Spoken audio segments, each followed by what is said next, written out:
Hello friends. आज मैं जो आपको बताने जा रहा हूँ तो वो म्यूचुअल फंड के बेनिफिट्स है। जो कुछ खास खास बेनिफिट है वो मैं आपको बता रहा हूँ। और की तो बहुत सारे बेनिफिट है जो बताने लायक है, मैं आपको बता सकता हूँ।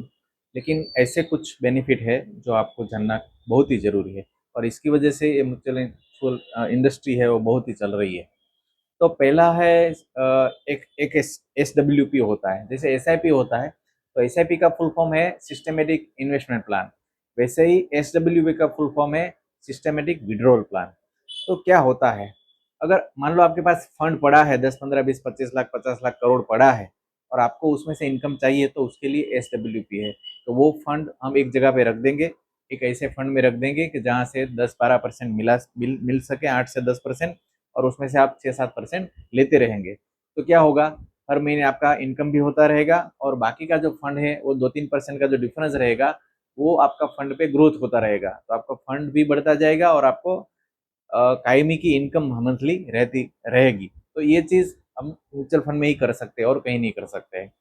और दो रीत से एस डब्ल्यू पी हो सकती है, या तो अपना खुद फंड पहले mutual fund S I P से बनाओ और बाद में एस डब्ल्यू पी करो, या तो फिर आपके पास मान लो फंड पड़ा है तो डायरेक्ट भी एस डब्ल्यू पी कर सकते हैं। तो ये एक बड़ा ही यूनिक फीचर्स है म्यूचुअल फंड इंडस्ट्री का, एस डब्ल्यू पी, जिससे आप ये काम कर सकते हैं।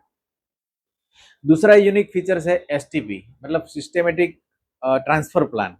तो कभी कभी क्या होता है, लोगों को डर लगता है कि भाई, या तो ऐसा कुछ टाइम पीरियड होता है जिसकी वजह से लोग ज़्यादा फंड एक साथ में इक्विटी में नहीं डालते।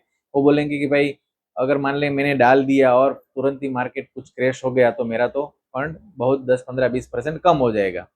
तो उसका एक सॉल्यूशन है कि आप एस टी पी करो। एस टी पी का मतलब क्या होता है कि भाई, जैसे मैंने कुछ 10 लाख 20 लाख 25 लाख डालना है, तो मैं क्या करूँगा, सिस्टमेटिक ट्रांसफर प्लान करूंगा। मतलब लिक्विड फंड में या तो कुछ ऐसे फंड में मैं डालूंगा पैसा कि वहाँ कोई इक्विटी का जोखिम नहीं है।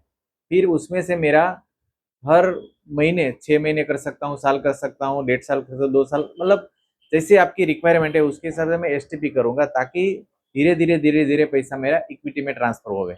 इससे क्या होगा, मेरा रिस्क कवर कम हो जाएगा, मेरा मतलब रिस्क जो है वो कम हो जाएगा और मेरा पैसा सेफ रहेगा। मेरा जो पैसा पड़ा है उसमें भी मेरे को 4 5 6% मिलेगा और जहाँ जा रहा है वहाँ भी मेरा ग्रोथ होएगा। तो 4 6 महीना साल में अगर मेरा पैसा 10 20 लाख एक साथ नहीं जाएगा और ऐसे धीरे धीरे जाएगा, तो मेरा रिस्क कम हो जाएगा। तो ये जो सिस्टम है एस टी पी, वो म्यूचुअल फंड में है और कहीं नहीं है। तीसरा जो एक बेनिफिट है, लोन अगेंस्ट म्यूचुअल फंड, बराबर।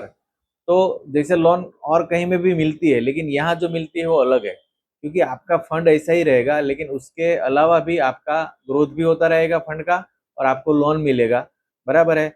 जैसे इंटरेस्ट बैंक से हम लेते हैं वैसे ही लोन आपको मिल जाएगा आपके जो भी फंड है उसके हिसाब से। तो ये भी एक बढ़िया है कि भी अपना इंटरेस्ट, तो जैसे मैंने 10% 12% जो भी इंटरेस्ट चल रहा है वो दे दूंगा, लेकिन उसके सामने मेरा फंड जो है वो पड़ा ही रहेगा और उसका ग्रोथ ऐसे ही मिलेगा। तो ये एक बेनिफिट अच्छा है कि मेरा जो फंड है उसको कोई नुकसान नहीं हो रहा है और मेरा काम हो रहा है और मैं इंटरेस्ट देके अपना काम कर रहा हूँ और मेरा काम भी हो जाएगा और मेरा फंड भी बढ़ता जाएगा और कंपाउंडिंग इफेक्ट उसकी बहुत ही ज़्यादा आएगी।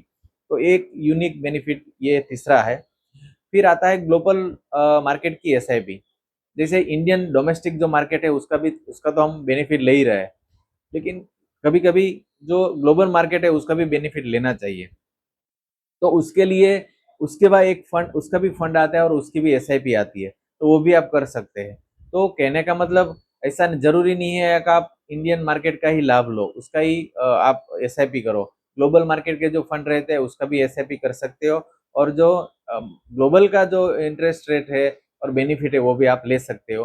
तो ऐसा म्यूचुअल फंड इंडस्ट्री में एक फायदा है कि अभी आप उसमें भी अगर एसआईपी करते हो तो आपको वो फायदा मिलेगा।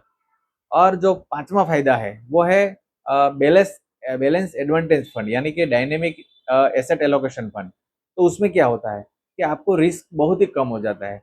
जो म्यूचुअल फंड के जो मैनेजर रहते हैं वो ऐसे उसको मैनेज करते हैं कि आपको कोई दिक्कत नहीं है। आपका फंड जैसे मार्केट डाउन गया तो वो हिसाब से इक्विटी और डेट का जो एलोकेशन है वो चेंज करते रहेंगे और आपको कभी नुकसान नहीं होएगा। एवरेज 10 12% आपको मिलता ही रहेगा। तो आज ये जो फंड है बहुत ही बढ़िया है, कितने सालों से चल रहा है और उसका हर एक एएमसी का जो ये फंड का एओम है वो भी बढ़ता ही जा रहा है। क्योंकि आदमी को क्या होता है, पैसा कभी भी चाहिए। तो मान लो ऐसे वाले फंड में हो गया, अगर मान लो उठा भी लिया पैसा तो उसको ज्यादा लॉस नहीं होगा, बराबर।